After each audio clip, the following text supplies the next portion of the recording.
She texted me, "I'm going offline. Talk tomorrow. Love you." 15 minutes later, she was on Instagram, posting a story with someone else. Same night, same time. I watched it 3 times, just to make sure I wasn't misunderstanding it. Then I took a screenshot, sent it to her, and blocked her everywhere before she could reply. Because at that moment, I finally understood everything. She texted me that night, "I'm going offline for the night. Tired. Talk tomorrow, okay? Love you." That was the text. 9 words that I read, smiled at, and then set my phone face down on my nightstand like a man who had no reason in the world to feel anything other than completely at peace. I even felt a little soft about it, because she had added "love you" at the end, and she didn't always do that, not in a casual goodnight text. So I remember lying back on my pillow, staring at the ceiling fan, feeling this quiet kind of warmth. The kind of warmth that makes you think everything is fine. The kind that makes you feel stupid later. I'm 26. She was 24. We'd been together for almost 2 years, living in separate apartments about 20 minutes apart in the same city. That's all the background you need right now. I don't know exactly what made me open Instagram. I wasn't suspicious. I wasn't looking for anything. I think it was just that my brain was still buzzing from a long day at work, and I wasn't ready to sleep yet. So I picked up my phone out of pure habit and started scrolling. Instagram stories first. That's where you go when you're mindlessly killing 10 minutes before your eyes get heavy. The little circles along the top of the screen. Colleagues, friends, some content creator I followed because he made funny videos about remote work. And then her circle appeared. Her profile picture in that little ring. A ring that should have been gray, the color it turns when someone hasn't posted, because she had told me, less than 20 minutes ago, that she was going offline. But the circle wasn't gray. It had a bright pink-orange gradient around it. A fresh story, posted 4 minutes ago. I genuinely thought I had misread the notification. I stared at it for a second the way you stare at a word that suddenly looks like it's spelled wrong even though it never was before. Then I tapped on it. Her story loaded. It was a video. Not a selfie, not a flat lay, not a quote slide, a video. The kind you take when you're somewhere with ambient noise and you want to capture the vibe.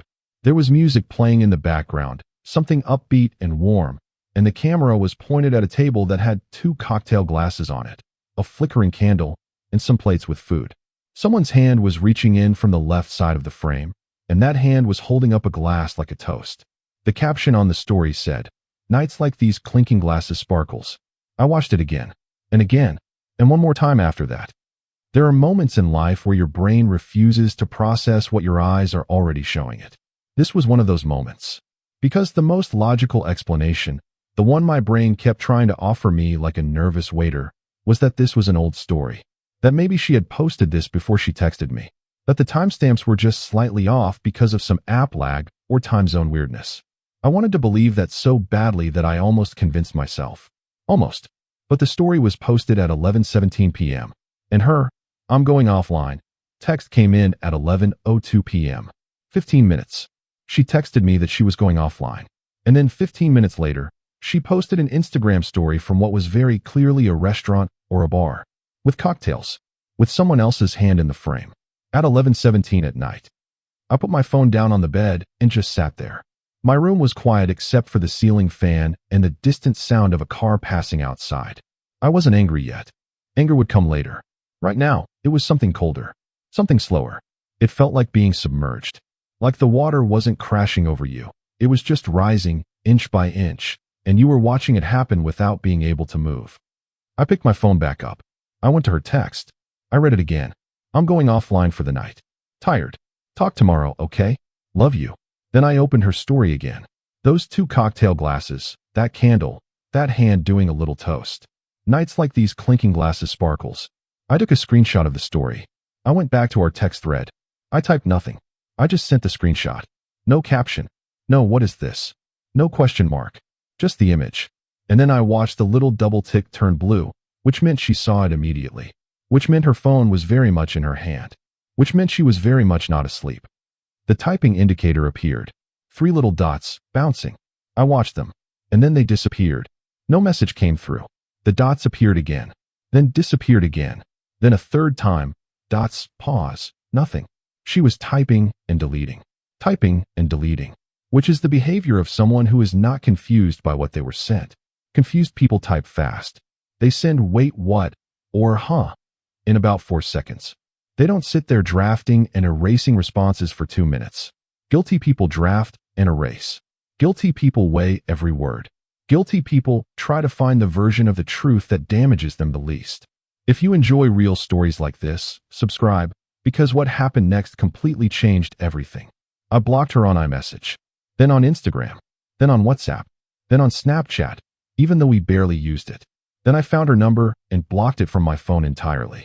I did it all in maybe 45 seconds. Not in a rage, not crying, not shaking.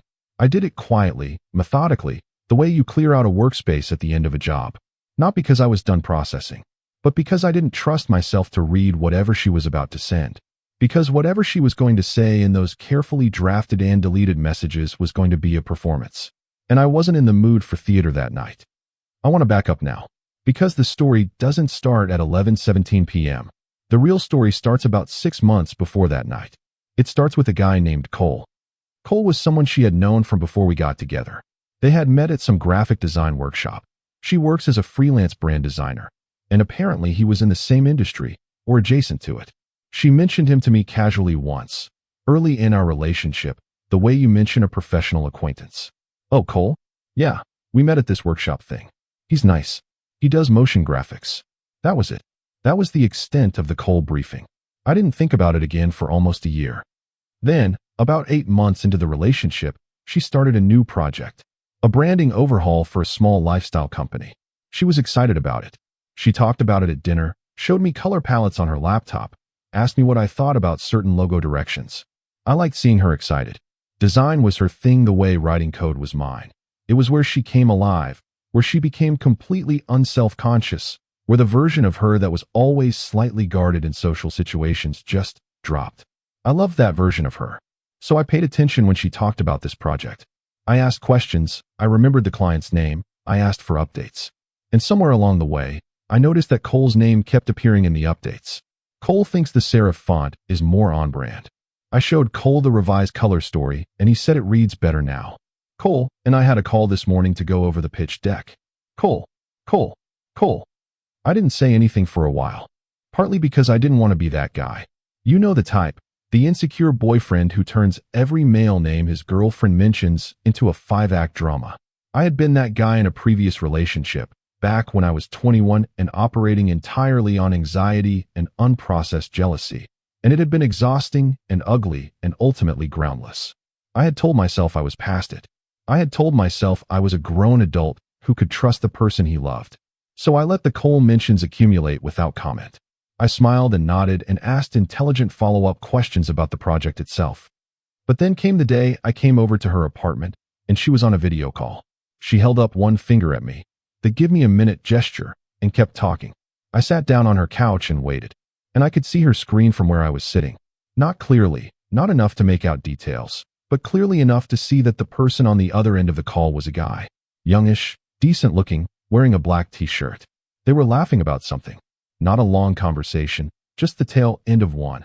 She wrapped it up in about 3 minutes, said, "Okay, yeah, let's do that. I'll send it over tonight," and then ended the call. She turned to me, completely relaxed. "Sorry, that was Qley. We're doing a collab section for the pitch." "All good," I said, and I meant it mostly. But something, some small, quiet thing in my chest, had shifted. I want to be clear about something. There was nothing objectively wrong with any of what I had seen. She wasn't whispering. She wasn't hiding her screen. She told me his name immediately, without me asking. She was professional and direct on the call. Nothing about her body language when I walked in suggested someone caught in the middle of something she shouldn't be doing. And yet, there was this thing I can only describe as a frequency, a vibration between them, even through a screen. The ease, the laughter, the warmth that didn't feel entirely professional. Maybe I was imagining it, but I didn't think I was. I brought it up that evening, casually, carefully, the way you test ice before you walk on it. We were eating takeout on her couch, and I said something like, "So Qley, are you two pretty close?" She shrugged. "Professionally close, yeah. He's a good collaborator." "What? Just curious. You mentioned him a lot." She looked at me, not defensively, more like she was measuring the question, trying to figure out how serious I was being. "Is that a problem?" she asked. "Not a problem," I said. "Just a question." She reached over and squeezed my hand. "He's a colleague. That's it. and I let it go. Because that's the move you make when you don't have a single actual piece of evidence. You let it go, and you file it, and you wait. For the next few months, things were actually good. The Qley project wrapped up. His name appeared less frequently. We had a genuinely strong stretch. We took a weekend trip. We started cooking together on Sundays. We talked more openly than we ever had about where things were going and what we both wanted. She mentioned moving in together at some point. I said I was open to it. We talked about whether we wanted to stay in the city long-term or eventually move somewhere quieter. We were having the kind of conversations that feel like planning. And in those conversations, I felt like the Qley thing had been nothing. A blip. A chapter in the story of my own insecurity that I had fortunately managed not to turn into a fight. Then, about 2 months before the night of the Instagram story, she started a new project. Different client, different scope. But Qley was involved again. The client specifically requested him for the motion work, she explained, before I had even asked. Which was a strange thing to volunteer before a question. I noticed she started guarding her phone more. Not dramatically. Not slapping it face down the second I walked in the room. Just slightly more conscious of it. If her phone lit up on the table and I was nearby, she'd glance at it, and then glance at me before picking it up. Small thing. Could mean nothing. I've analyzed it so many times since then, and I still genuinely don't know if it was guilt or just habit. But I noticed it. I also noticed that our evening calls started getting shorter. We had a ritual. Every night before bed, we'd have a phone call. Not always long, sometimes just 20 minutes, but it was consistent. It had been consistent for almost the entire relationship. Somewhere around this second project, they started cutting off more abruptly. I'm really tired tonight. Can we talk tomorrow instead? I've got an early morning. I should probably crash. I've been staring at screens all day. I just need to decompress. All reasonable. All completely understandable for someone who worked the hours she worked. But when something changes in a pattern, when a rhythm that has been steady for 18 months suddenly starts skipping, it sits in your mind. It doesn't scream at you. It just sits there, quietly taking up space. The week before the night in question, there was one specific moment that, in retrospect, was the loudest signal I ignored. We were texting, mid-afternoon, and she mentioned she was having a working lunch with a client. Normal. She sent me a photo of her food, a salad with an avocado toast. And I sent back a heart and made some joke about how salads at fancy places were just decoration for bread. She laughed, or typed haha, which I chose to read as laughing. That evening, I was on her Instagram page, not snooping, just scrolling, and I saw that she had posted a story from that afternoon. It was a photo of the same table I had seen in the food picture she sent me, but the shot was wider. And across the table, just barely in frame, was a second plate. And an arm. A man's arm. She hadn't mentioned she was having lunch with a person. She had just said, working lunch with a client. Maybe the arm belonged to the client. Maybe. But when I texted her that night, something made me not mention it. I don't know why. Maybe because I didn't want to hear the explanation. Maybe because I already suspected the explanation wouldn't fully satisfy me, and I wasn't ready to be standing at that edge yet. So we arrive at the night. The 11:02 p.m. text. The 11:17 p.m. story. I've already told you what I saw, but here's what I did after I blocked her on everything. I lay in the dark and I did something I had been refusing to do for months. I went back through my memory, not Instagram, not texts, not any digital record, just memory. Every time her story had been slightly off. Every time a name had appeared too often. Every time she'd adjusted the angle of her phone screen. Every shortened phone call. Every vague explanation. Every moment I had taken the charitable interpretation and filed the other one away. I had been building a case file in the back of my mind without realizing it. And lying in the dark that night, for the first time, I actually opened it and read it. And what I found wasn't anger. What I found was a feeling that was harder to name. Something like recognizing your own handwriting in a letter you don't remember writing. Because the truth was, I had known. Not the specific details. Not the cocktail glasses and the candle and the hand doing a toast. But the shape of it. The outline. I had known for months that something wasn't completely right, and I had chosen comfort over clarity. I had chosen the version of events that allowed things to stay the same, because staying the same felt easier than pulling on the thread and watching the whole thing unravel. And so in some way, not in the way that excuses her, but in the way that is just honest, I had done this to myself. I had stood at the edge of the truth multiple times and stepped back, until the night she handed me proof I couldn't file away. By morning, My phone had approximately 47 attempts at contact from numbers and accounts I hadn't thought to block. Her sister had texted. A mutual friend of ours, a guy named Oliver, had sent a long message that started with, "Hey man, I know you're upset, but..." She had emailed me through an old address she apparently still had from when we shared a document 2 years ago. The email subject line was, "Please just let me explain." I read the subject line. I did not open the email. I went to work. I sat at my desk. I wrote code for 6 hours. There is something quietly useful about work when everything else is in chaos. Not because it heals anything, but because it asks nothing of you emotionally and gives you something to do with your hands. At lunch, I sat alone in the break room and let myself think for the first time since I'd blocked everything. What did I actually believe had happened? The story possibilities arranged themselves neatly in my mind. 1. She was out with Cole specifically on what was functionally a date after telling me she was going to sleep. 2. She was out with a group of people that included Cole, and for reasons she deemed easier, she had told me she was going to sleep rather than explain a social situation involving him. 3. Something else entirely that I wasn't seeing. The problem with option 3 is that I had no evidence for it.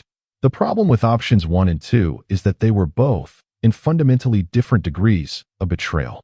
Option 2 is the I can explain version. The version that, in movies, usually results in the misunderstanding being cleared up and everyone crying and hugging by the third act. But here's what they don't tell you about the I can explain version. Even if the explanation clears the specific night in question, it doesn't clear the months of building tension. It doesn't clear the shortened phone calls. It doesn't clear the phone screen adjustments. It doesn't clear the lunch that had an arm in the frame. It doesn't clear the specific choice she made to text me, "I'm going offline, love you," while she was sitting in a restaurant with cocktails and a lit candle. That choice, that specific, deliberate, unnecessary lie, existed regardless of what version of events was true. Oliver came by my desk at around 3 p.m. He sat down in the chair beside me without being invited and just looked at me for a second. Oliver is one of those people who has known me long enough to skip about 4 steps of conversational preamble. We'd been friends since university. He knew the relationship well. He'd met her, liked her, attended the birthday dinner where I had given her the necklace that she was probably wearing right now, somewhere I couldn't see. "She's really upset," he said. "That doesn't tell me anything new," I said. "She says it's not what it looks like." People who are actually innocent lead with the explanation, not the disclaimer. He was quiet for a second. "She says she'll explain everything if you just give her 5 minutes. I'm not ready to give her 5 minutes. "Fair," he said. "But are you sure you want to make a permanent decision in the middle of a temporary emotional state?" And I thought about that for a long time after he went back to his desk. Because here's the thing about the advice: don't make permanent decisions in temporary emotional states. It's correct in a general sense. It's useful in most situations. But there's a version of that advice that becomes a mechanism for keeping people in situations that are fundamentally broken. Because if you apply that logic infinitely, if you always wait until you're calm, always wait until you have all the information, always wait until the other person has had a chance to present their side, you can spend your entire life in a holding pattern, never acting on what you actually feel, never trusting your own perception long enough to move. My emotional state that day wasn't temporary because I had been briefly shocked. My emotional state that day was the result of 18 months of being slowly, quietly unsettled. And the Instagram story hadn't created the feeling. It had simply cracked open the container it had been stored in. That evening, I unblocked her email. Not her phone, not any social media, just the email. Because I wanted to read what she had to say, but I wanted it in a format that gave me time to think before responding. No typing indicators. No read receipts. No pressure to react in real time. I opened her email. It was long. I'll paraphrase rather than walk through every line. She said she was sorry for not telling me the truth. She said she had been out that night with a group, herself, Cole, and 2 other people from the same creative circle. She said it had been an impromptu plan, a last-minute, let's grab dinner, that came together around 10 p.m. She said she hadn't told me because she knew I had complicated feelings about Cole, her words, and she didn't want to deal with the conversation that would follow. She said she should have been honest, and she wasn't, and she knew that was wrong. She said nothing had happened between her and Cole. She said she needed me to believe her. She said she loved me. She said she would answer any question I had if I would just talk to her. I read the email 3 times. The first time, I was looking for the lie. The second time, I was trying to decide if the explanation was actually plausible. The third time, I was listening for what wasn't there. And here's what wasn't there. An explanation for why she had specifically sent me a love you text 15 minutes before the story posted. That detail, that one specific detail, was absent from her accounting of events. Because if she had texted me to say goodnight and then just happened to end up at a dinner with Qley, she would have explained that sequence. She would have said, the plan came together after I texted you, and I should have told you. But she didn't. She said the plan came together at 10 p.m. And she texted me at 11:02 p.m., 1 hour after the plan had already formed. She had sat with the knowledge of where she was going for an hour, and then texted me a going offline message that was designed to close the door on any further contact for the night. That was not an accidental omission. That was architecture. I wrote back. One question. Just one. You said the plan came together around 10 p.m. You texted me at 11:02 p.m. saying you were going offline for the night. What? I hit send. I closed my laptop. I made dinner. I did the dishes. I watched half of something on TV without retaining a single frame of it. I went back to my laptop at about 10 p.m. that night. Her response was waiting. I didn't want to fight. 5 words. She had sat down, read my question, and distilled her entire explanation into 5 words. I didn't want to fight. And there it was. Not, I was scared you'd misunderstand. Not, I knew you'd be insecure about it. Not even, I should have told you, and I panicked. I didn't want to fight. Which, when you translate it out of the careful language of self-protection, means, I knew what I was doing would upset you, and instead of making a different decision, I chose to deceive you so I wouldn't have to deal with your reaction. That is not a person who made a one-time mistake. That is a person who, when faced with a choice between transparency and convenience, chose convenience. Repeatedly, over months. I thought about all the times I had chosen to not bring something up because I didn't want to fight either. The Qley mentions that I had let slide. The phone screen thing that I had never addressed. The lunch with the arm and frame that I had scrolled past without comment. We had both, in our own ways, been managing this thing in the dark. She had been managing it by being less than honest. I had been managing it by refusing to look directly at it.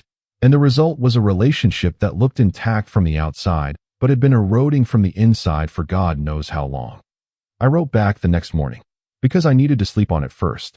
And when I woke up, the clarity I felt was not the angry kind. It was the other kind. The quiet kind.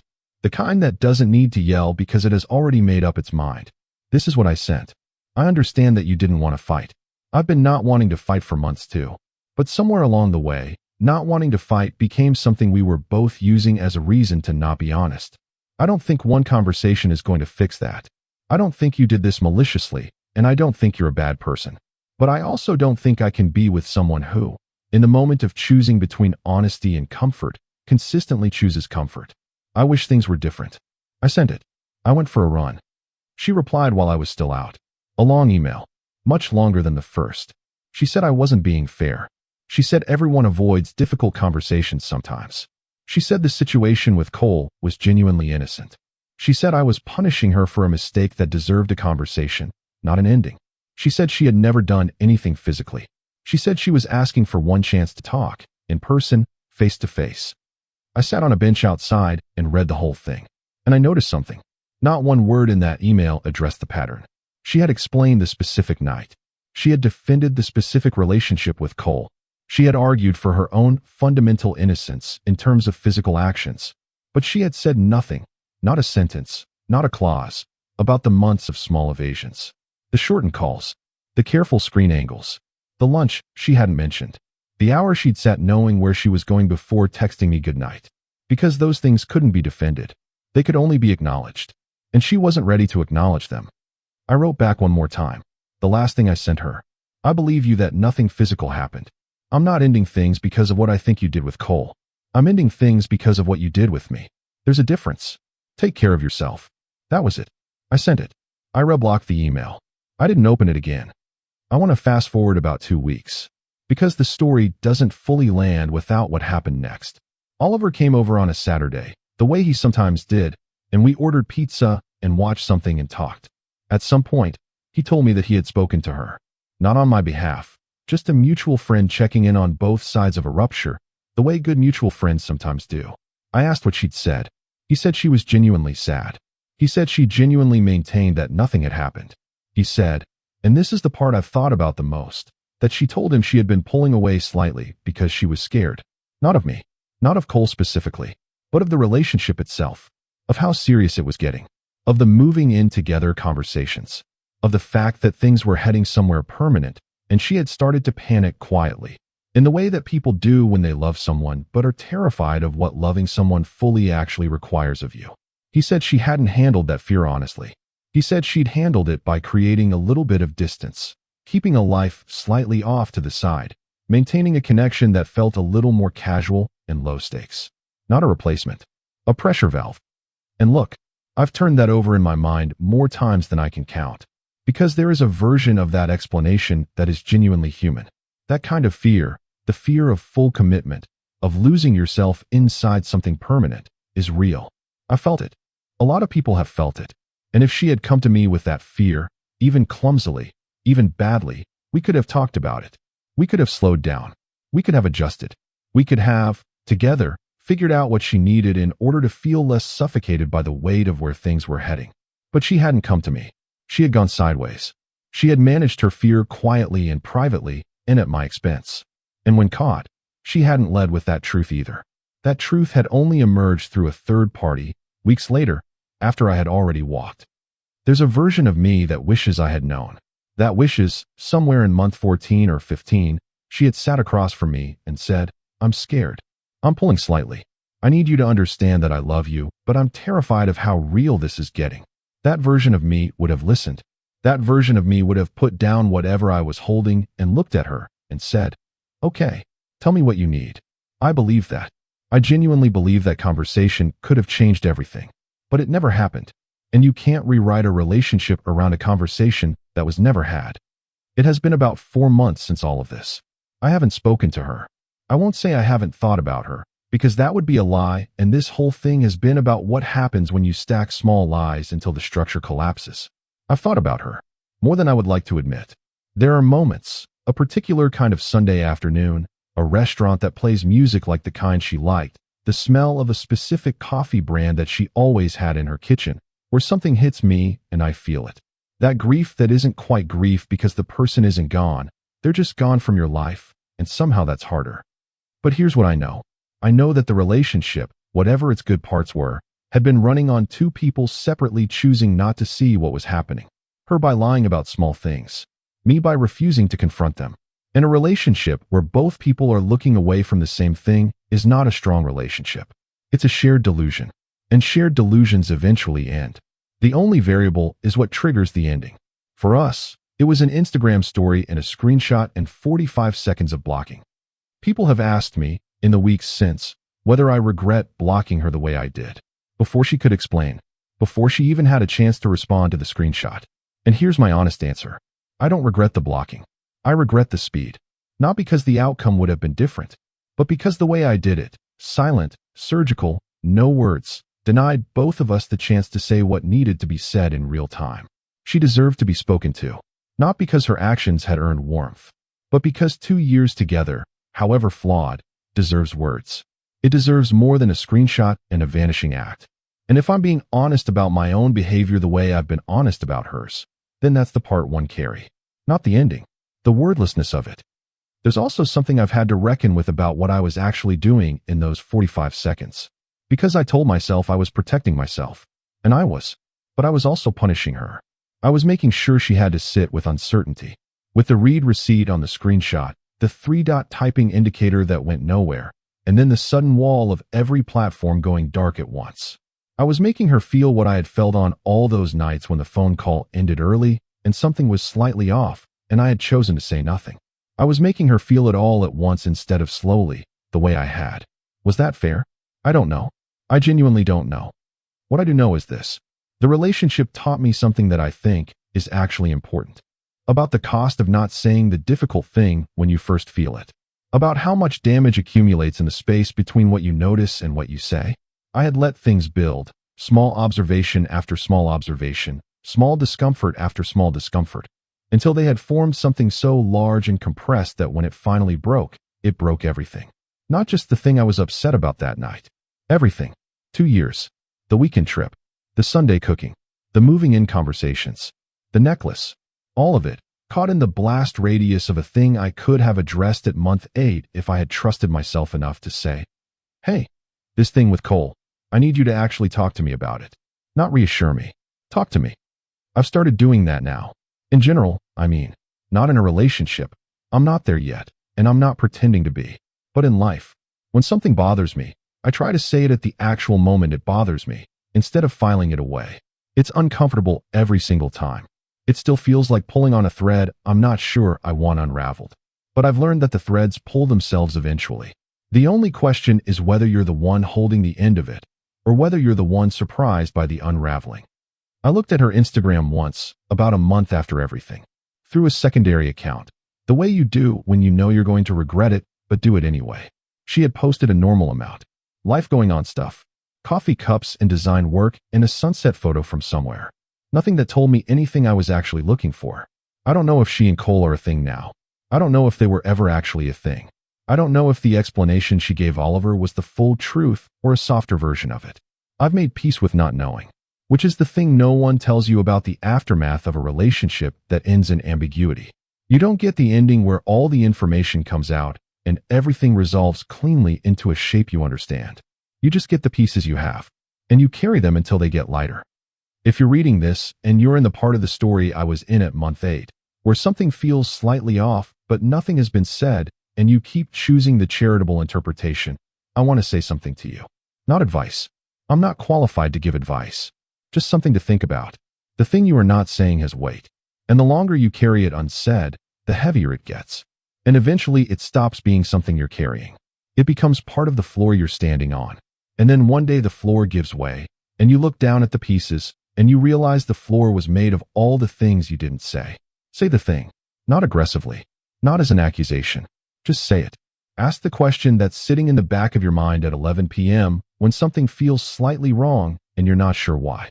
Because the worst outcome of asking is an uncomfortable conversation. And the worst outcome of not asking is something like this. The last thing I'll say is about that screenshot. The one I sent her before I blocked everything. Just the image, no caption, no words. I've thought about why I did it that way.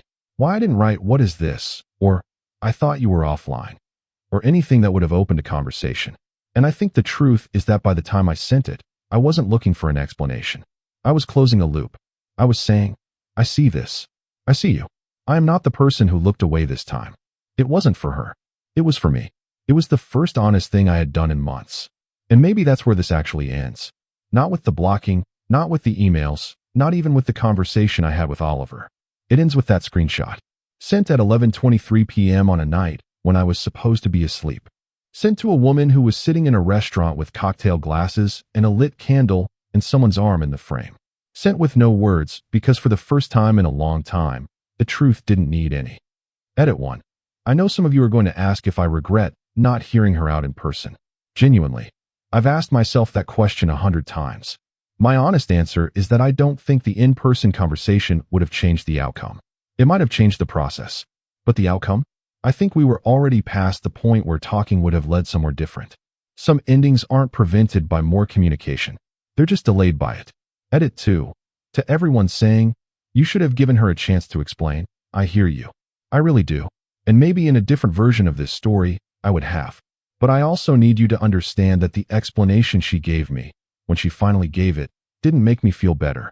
It made me feel like I had been right to feel uneasy for months and had been dismissing myself the whole time. That's not something more time would have fixed.